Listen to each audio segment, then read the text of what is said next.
dimanche nogas e jeeɗiɗi février ina wayno ha hande ko mawɗo men Saydou Kane eɗen belti noon saabu bandiraɓe hewɓe tawa e oɗo saaha hono ceerno Habibou Kane e joom suudu mum Mayri Djiggo Oumar Wele e Kadiata Dia donc hawkan donc ene wayno ko ceerno Habibou kañum uddira haala ka ko dogo noon ɓe siki woni ɗo hen puisque o wi omo namni Saydou affaire fulɓe e dimata mbere ene jokkodiri e Dimashq donc konngol rutime e joomum bawɗo ɗum Saydou Kane Ibrahima an waɗi présentation haalani hoore ma ko noon fonani neɗɗo mbayi quoi kewan haalde ko koye men tan ha yimɓeɓe jooga kuccanga en koppaɓe ɗo bon ko wayno wonde foof ko dimat fuɗɗortoɗen ko so wiyama dimat ko Cham Ouma min to banggal am mbeɗa jogui hen yiyande saabu guila gummiɗen ɗum ɗon tan nanten so wiyama dimat naɓe tan mbiyata ko Dimas ko Cham ɓe gummi eyyi hoɗiɓe gummiri toon mande ɓe gummi toon ko waɗi toon ummade ɓe mbi ko ɓiɓɓe baba ɗiɗo gonno kaaɓi mawɗo o yeehi saabu ande bonnude enɗam kañum felliti yaade hewno noon ko miñiraɗo yahatno kono miñiraɗo heewi yaade so tawi ko nulaɗo walla taw ko moñiraɗo ƴeewi ha ɓooyi andi so wona ɗum ɗo bon wi ɗum yaah no Amar Hamme Julɗo Kane waddini e Racine Hamme Julɗo nde Hamme Julɗo Kane sanki Amar woni mawɗo kono jiggoɓe mbi ko Racine tan lomtoto saabu Amar nen singiti en jangga banum debbo ene resa toon Kadiata Hamme jibini Wuli Habot en daklalen wonɓe toon ɓe donc toon o janggoye ɓuran ko toon o moyni toon o waɗi ɗum ɗum fof so artine kanko ko ceernako tan huccirɗal kanko Amar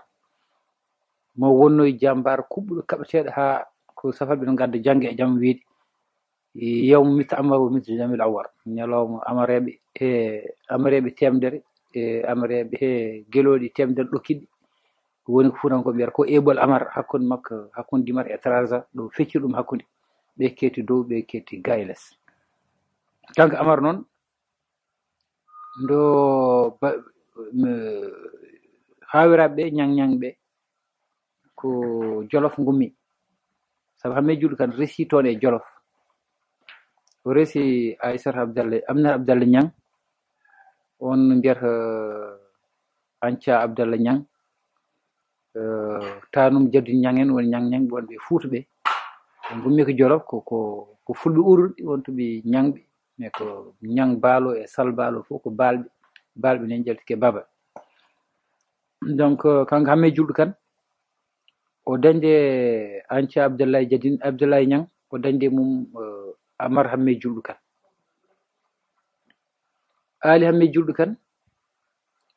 o dañdi ɗum ko fulɓe hono wiyete kadi dejinkoɓe wonɓe hande ɓundu kono ko ɗon e Jokke kanko Hamme Julɗo Kane o jibnaga Jenne yummakko ko Fatimata Wague bammakko Dowto Bela Ayel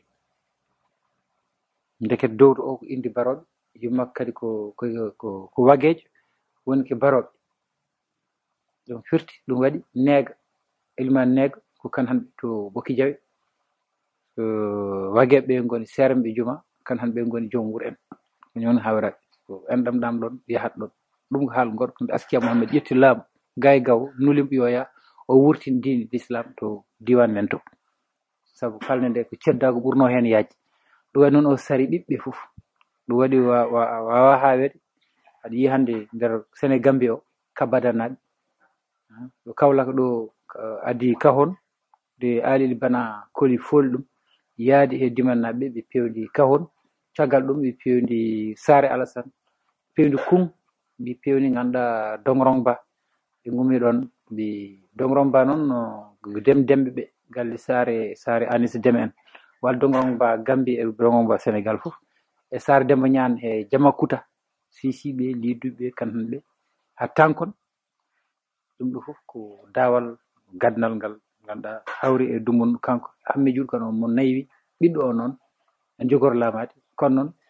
sali hawraɓe ɓe gaddoyi ɗum singeti hawre jiggoɓe ɓe yo Racine lomto ɓayri munum kañum jaɓani jamma Racine o so weeti ene fiile on saa e nder jamma o Amar adda ari wonta en ɓeral ni hakkunde miñiraɗo e moñiraɗo ɓe to kosam kan han ɓe Racine ko jiggoɓe kala ko yalte Racine hamme julɗo kan kala ko yalte Amar ko ñang woni ha ñalawma hande gaari Amar naɓe fof ko ñang woni Cheikh ñang Jaaji ñang tout ça ko fof ko noon wayi ko ni noon woni Racine wonde makko ni ɓayr kanko woni moñiraɗo jebbilim totti ɗum lefol meman ni jogor filet janngo tan moñiraɗo ari e nder jamma o yehi salmini ɗum o wi ko ɓayre Allah addim ko an Allah totti ko miñiraɗo tan heeto caggal gasi probléme ala ɗon kono noon hawiraɓe Racine jaɓani mbi ko ɗum ɗo ko jawfo ɗum ɗo ko ni ɗo arde ha janggen fiile ɗum ɗo ko yawade yimɓe ɓe goppani ha Amar noddi Racine wi ɗum ya sosoye wuro windinimo talki noon ɗum ko hunde andanode adan windande neɗɗo talki nder daari kewɗi ɗum yalta windana neɗɗo talki ya ubboy so tawi ubbima yaltani on sa wurno ɗon hoɗo so tawi ubbitima ɗon hottako leƴƴi kewɗi jogui ko way noon saabu ko ɗum jikku on sa wonno soko hunde heewi tan ko jikku jamanu tan heewɓe kutorto ɗum ɗon goto so haali sikke ko wujjike ɓe walla ɗum ɗa ala ko sa o way noon o ƴetti talki o windinimo o windinimo talki ɗon o wi so tawi a yeehi a ubbi so tawi a fadi ha weeti fajiri a artir nokku o talki ɗi gubbitaki te so tawi urantiki en yalta hen andu ko wuro meker on Amar wona tan Amar hoore mere ganduɗa kabteɗo ala kono ko Amar e hunde Racine yeehi falde foof ronki ruttini idini sabu ko idini ɓe gummi ɗon ɓe battidi idini ko ɓe batti 1643 ɓe o ruttiti toon o jooɗima ko juuti kono hori yaade ɓe telliti ga e worgo kallo o ɓe wiyete Tindik Seme hakkude Mesdra e Nouakchott Tindik Seme ɓe koli ɗon o ƴetti noon wula deman ɓe galle wula Hameyna en o waɗima Inman Juma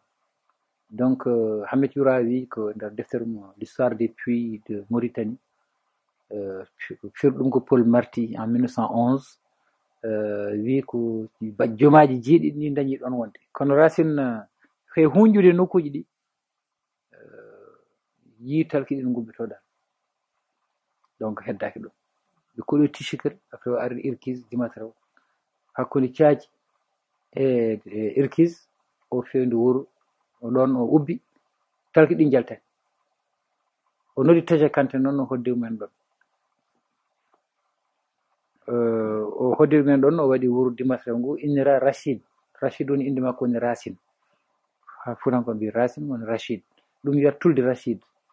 walla mbi ɗum tulde Akkel woni tulde jake nen gaye worgo joni golet woni goylit golet nen gaye worgo goylit nen to e rew wonde ɓe gummi rew tan ɓe dokkiri illi gayete worgo ɗum noon ko wayno wonde fof kanko waɗi Dimatrew woni noon wuro hankkadi aduna fof nottinima ɗum yimɓe mbi min jii ko fooli Amar e gueloy ɗum Amar oɗo baɗɗo eɓol Amar kañum e gueloy ɗum yew mit Amar o mit Jamel Awar oye Amar min jii ko fooli Amar e gueloy ɗum ndekete so tawi ɓe gummima Dimasque Cham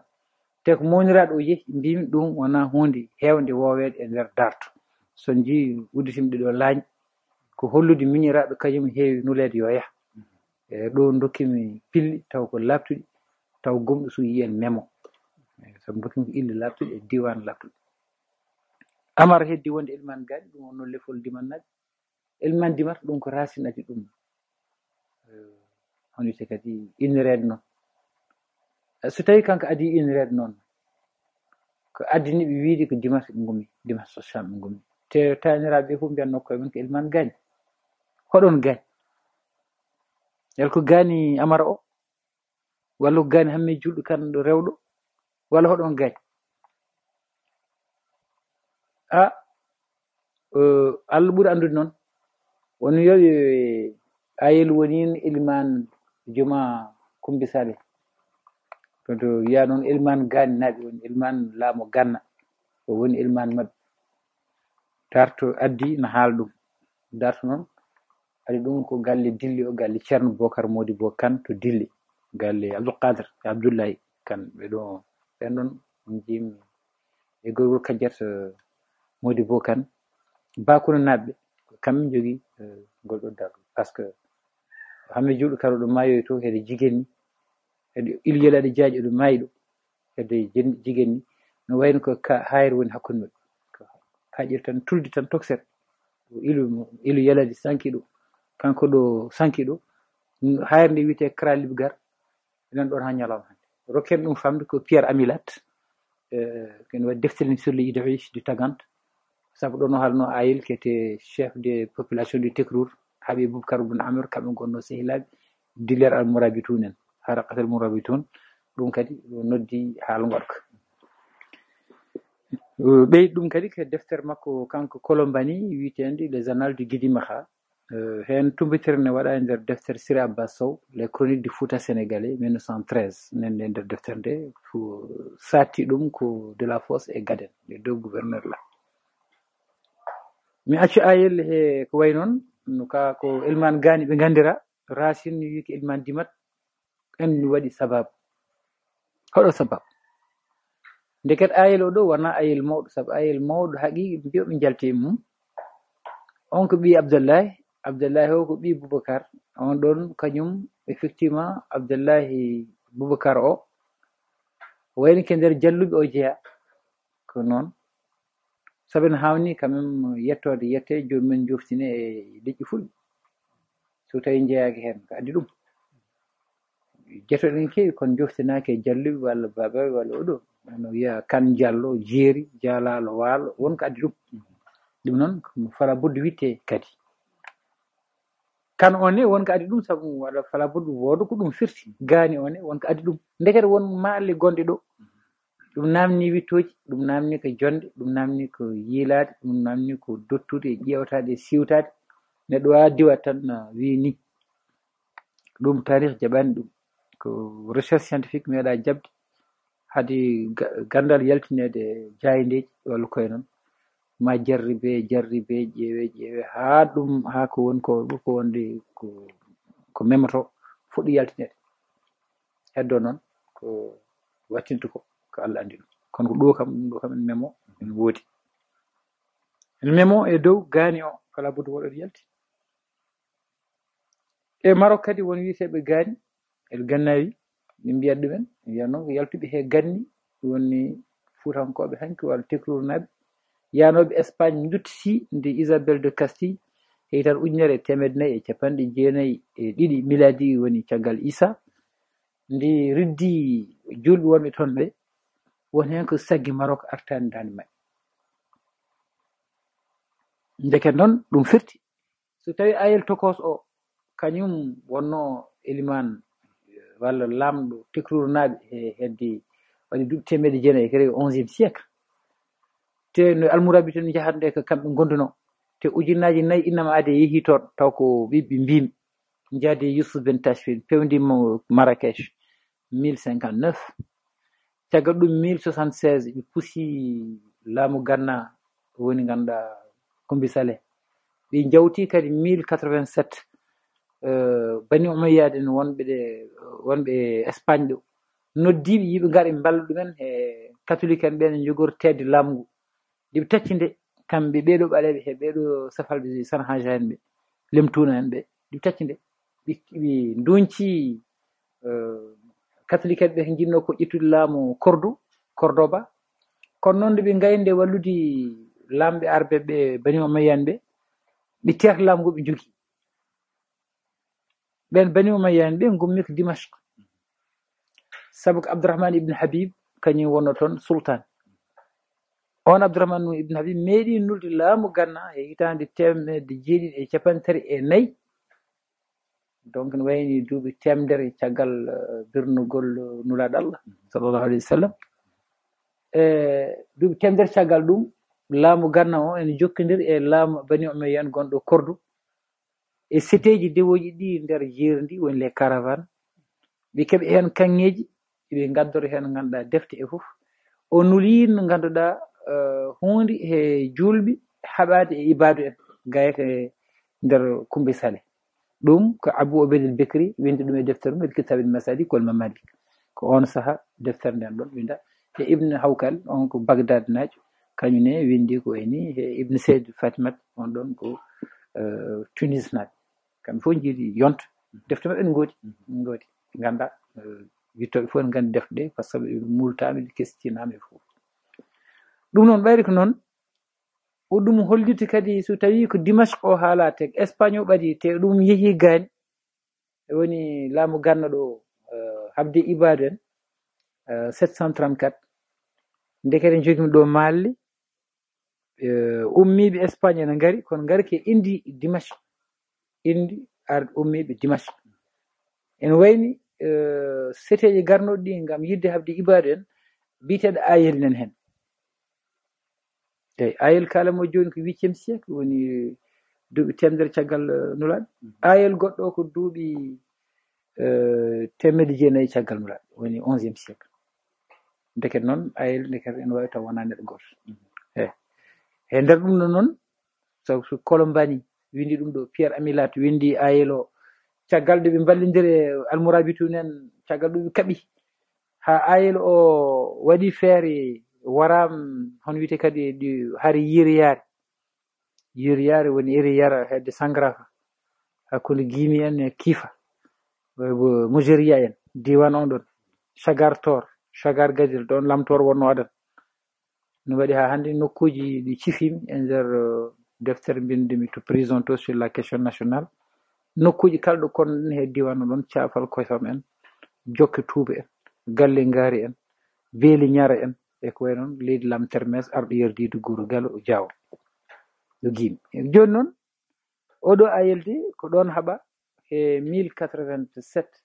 hitande fuutankoɓe walla tekrunaɓe e safaɓe natat Espagne ko nden hitande kankone o haaɓi ga e rew gayro haaɓi Boubacar Ben Amar noon taw wonno ko jokkodirɗe he tekrunaɓe réci Fatimata Sall ɓe lamtorama tan dañde mum Diadiane Ndiaye woni Amadou Boubacar Ben Amar kañum woni sultane julɓe wonɓe leyɗele wolof ɗe toon nulno walo brak caggal ɗum wonto Bourba Diol ɗum kadi ko haalu gorko nde kadi fof ko ɗum jaggodir no feewi ɗum waɗi hay Massa Wali Dione wonno hawrike lamɗo Mali o ko julɗo waɗimo Mansa Wali Mansa woni lamɗo empereur Wali woni gouverneur Mansa Wali jonno o ko o joñima ɗay Bissel hedde Diahaw kono o yetete ko Mané Mansa Wali Mané noon o yetete on noon wi jaɓani Diadiane Ndiaye ɓi Boubacar Ben Amar oy ballodirde he ayil kadi ballodirde war Diaby Ndiaye en tusa ha mouvement almorabiɗen o dari rutti habte mabɓe yidde timtutuɓe saabu yiɗi wonde amiral mumnin ga e worko ɓeɗon e caali Youssouf Ben Tachfine yettima Maroc e Espagne e Fuutankoɓe won heddiɓe keddima ga heddi ko hankadi julɓe hakkude koye men goto fof yiiɗi lamtade heddiɓe ayel o maayi nden hitande 1087 hitande ɓeeɗa natat Espagne ɗon e yiriyade ɗum waɗi Fuutankoɓe garti nde ndena hari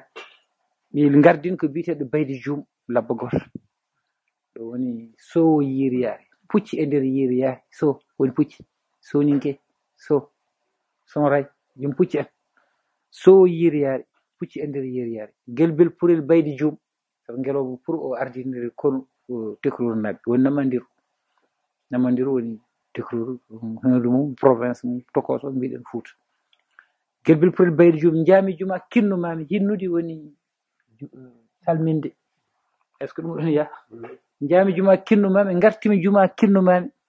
manna e ayel ñaguinomi ayi ayel arti e manna ari manna e ayel ñaguinomi ay momin Baydi Dioum ɗum woni Ibrahima Sarr wiyata ko koye jimɗe leydi gandal suuɗi darɗen dartoɗen ƴetten piluji pikkuji darɗen dartoɗen ƴetten peeluji gasen gasoɗen ngalumen ubbama ayi jangginen finde ɓamtare paamen aduna hanki gam jaren yeeso goppen wallitoyde arɓe ballani taw noon yiddu men ko funtude no puyɗe e dotti foɓere lekki bermire f gocam kodde jejjiti ɗaɗɗi mayani Ibrahim Sarr dans son wango ko ɗo woni haal ala Ibrahim Sarr ko ɗo noon woni dalil mum nene e nder jimɗi ɗi e nder jimɗi ɗi ko men ko enen nder e nder pulreji men ɗe men ko enen nder so wi boni manno so wi taƴi manno so wi fayre manno so wi lugger manno jabbat hollalde laamu harqatal mo rabbi tunen ari bange ɓaleɓe to kono ayel oɗo de mo kalamo haade moarbuten arde woni duuɓi temedere haade annabi Isa on de ardi heɓɓe Abdourahmane ibn Habib ibn Abou Obeyda nulno laamu ganna yo jaa kaɓoyton e ibada ɗum ko Albakri windi ɗum Ibn Hawkal windi ɗum e Ibn Sayyid Fatimata windi ɗum e joni noon ni woni so tawi onon ndew baylel manno woni kadi le fil d'Ariane mon paam mbeɗa uddito laañi kewɗe kono mbeɗa arta toujours hoɗo goppinto ko heddo ayel nen ɗon goɗɗo kono o ɓuri hiɗude e o kalten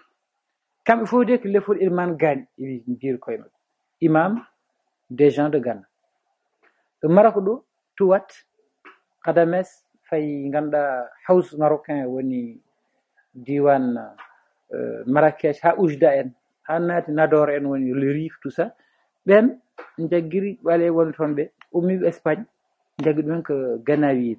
ɗum ɓer kamɓe jogui jimɗi belɗi ko kamɓe jogui jambaragal ke mabɓe gardoɓe lamɗo jaltinte e koye noon ko ɗum haal ha hewdaka heddi noon addani Racine donc nden wiide kañum woni Ilman Dimash ko firti e falde men nde mi windi hunde Lac Irkis woni peuplement Lac Irkis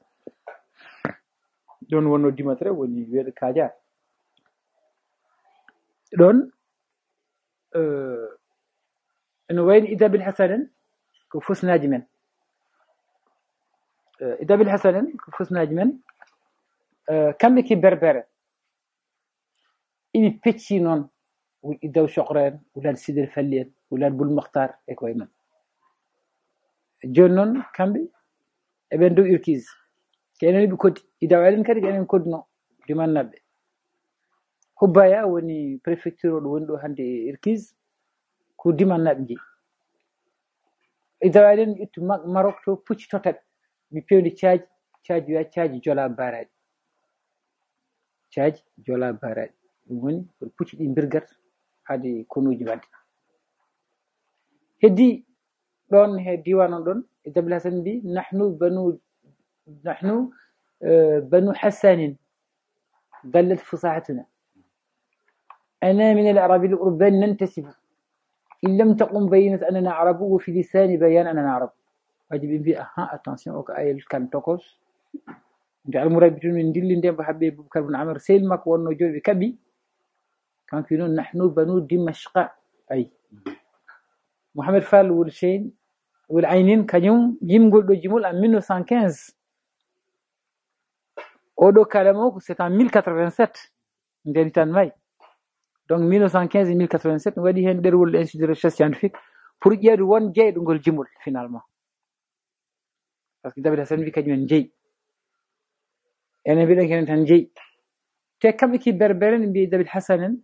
ɓe jiiɗi wiide kiɓe arabeɓe aha ɓe ngari ha fi lisani bayan anana arab ngol to jimol noon on kalano e Ceerno Lamine yalla ɓumɗi makko mbimo min arabam sellani kono noon nde jaarimi duuɓi jeeɗiɗi mi jangginama jimol e nder dimat Ceerno Mar Karra Sall jangini kam jimol ngol Birane Sy jangini kam jimol ngol Mamadou Hamdine jangini kam jimol ngol te goten fof e lekki ɓamdi par ce que e nder yontere nde wotere o ko Cangay o ko Dar o ko Dimat Wal te ɗum tan jimanno 1964 mi yaade Ceerno Lamine min gomi Grand Dakar galle minen payi nder Dakar ɓe ɗibno tan mo sumbu kankadi o tokor baba an hon ganduɗa ɗum ɗo bima taka ni de totiram o windi ngarim noon en 78 Kaolack o jaltin defte makko o ɓamti Ceerno Amadou wimi yimtan ɗum Dimat Lamine mala tam ɗon yalla Allah haɗar ça fait déjà 7 ans هم يعرف ينقل قالوا نحن بنو دمشق دلت فصاحتنا أنا من العرب الأربان ننتسب إن لم تقم بينت وفي أننا عربو في لسان بيان أننا عرب قرت نجابتنا دون كذا بالحسن قال والعلم هرفتنا قرت نجابتنا والعلم هرفتنا والصول الثالث ما في ذاك من كذب أي c'est important balé ben non ko be o go putugal ay jon ko hanga be gonton jonon ni wadi est ce ngol do jimol do wido nahnu banu dimashq dallat fasahatuna ana min al arabi al urban nantasib in lam taqum baynat anna arabu wa fi lisan bayan anna arabu فسل جميع بلادي الأرض قادبة بنو كنانة فيهم أفخر العرب قرت نجابتنا والعلم هرفتنا ووصول التعريف ما في ذاك من كذب أي جنون harfere watindinde mbaɗi ɗum he ɗereji ɗi ngol juuti ko ɗereji jeetati jimɗi fof kono ɗiɗo kañumen dotti ɗum ɗo fof watta ɗiɗo jimɗi dabɓi ngam rokke duuɓi 25 fof gote suka ɓenna worɗo yaade askoji yaade fof noon ɓe bindirta tarif maɓɓe windetake ɗum 25 tan ɓe jagga cukel tan ɓuri ɓurɗo faɗude e bange haqqille ɓe loowe ɗum lowɗum ɓeɗa lowɗo tibnandirɗo ko complot won toon ɗum mbiyata groupe siba groupe bel nen nder dimat ko kañum fewyata joni noon ngel bonti rabbi de haal tan ko ni woni maalle dimashq o enen nder men maalle ganna walla gaani o enen nder men nde kadi joni heddi ke bange peeje witto peeje tarihiyankoɓe ko addi gaani o nder majum ko addi dimashq o kadi adi joomumen foɗanaade ɗum ɗo ki poɗanto ko ɗum woni kono noon nder dimannaaɓe est ce que kamɓe fof walla ko galle gooto tan foɗanto ɗum darto ari Karl Marx wi won bindowo darto won bindowo tarih windata tarih ko polɗo windata tarih laamiɗo soko laamima windito tarih o watta ɗum e hoore ndeket tarih jeeyi ɗum ko joom doole est ce que wona kana hanɓe tan mbi kañumen ngummi Dimashq mbi dimannaaɓe fof ngummi ko Dimas ɗo min jogii ɗum konngol e bange wittoji wiyete que la fonction de l'idéologie dominante l'imaginaire collectif tab tubakoɓe to ɓe ganduɗa alɗum maɓɓe ko ene keewi Grèce et tout ça dillita tout ça cuusa sukar sen jara kafe mbatta hen sukar hay miskine jiiɗa ko ouvrier ne sohli sukar pour dañde sembe natti hen wadde sukar on kadi wonti o ɗo sa ɗone sukar ren jomumen ƴeewa mais tu es fou tu es malade yew par ce que sukar ma dow watta chocolat ñamanno ɗum ko dow lamɗo o Louis XIV ñamanno chocolat joni noon yaaji ko wattinade dessert en gaye tout ça ɓeyto ko laami ko waɗano fof jomumen ɗum ñamtinta kañum woni ayel kan kañum woni Ayuba kan walla non ayel tan ayel jiɗane Ayuba kan non jiɗani par ce que ayel ko indeni inde gandirmi ɗum joni heddoto noon ko inde wani noon ko Israël tan jogui inde wani noon hen nder taniraɓe Israël c'est bizarre ay kano aussi Israël jogui ɗum so wona ɗum c'est des Turcs mais alors pourquoi ils sont diallo ko firti kano ko ɗum wittoji ne hulɓini ɗum heewi doole donc garten ga mbiyan sabu ko nden ɗon hindi Moussa yamruno yo toppir ko fate jullude yimɓe won les lévites la famille de Lévi les gardiens du temple mi anda pourquoi Cheikh Hamidou Kane windi son dernier roman les gardiens du temple jusqu'à présent j'ai pas compris faman pourquoi ɗum mais ko raɓi ɗe haal tan won ko wonɗo ay hakkude men e leyɗele makka ɗe falde ne udditi ko ya garta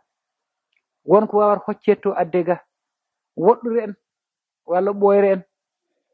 mbasen gonɗin mata won ko woni ɗon ndeket noon ɓayde ko miijo tan leeli ɗon neɗɗo wawa ɗon woɗɗude no feewi mais artiga est ce que Dimashq Sham ngummi min mi sikkani ko Dimashq Sham kan hanɓe ngummi sikkani ko tarih kan hanɓe rokka ɗo en wawi taw kiɓe fulɓe joni noon ɓe jokkodiri law he laamu Espagne o jokkorɗo hakkude Maroc e cité ji jahoji ɗi ko jiggoɓe kañumen jogui cité ji ɓe innira yettonde kamɓe goni miñiraɓe galle kan hanɓe mbatta jiggoɓe kañumen jogii les caravanes jiggoore nde ko kamɓe jogii ɗum addi inde te kamɓe mbattindi idi ni rew ngo fof ɗo jeerande woni kamɓe mbattindi heen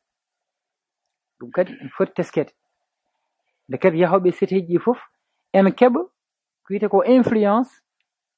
rewngo e dow rendoji men ɗi rendoji men ƴetta kadi kamɓene ko jogii en mbaɗa influence heddi ɓe ko ni mbawrimi jangginirde yo yimɓe fotude haqqillaji yo yimɓe ƴeewto yo ƴeewto wiyete ko contexte woni weeygo e dumunno nde ke ɓayri ko ya garta woni ɗon te ala ɓalal hakkude men e safalɓe yeddinaki safalɓe bani hassane gummo makka ngara ha ɗo heddade maayi ndende berbere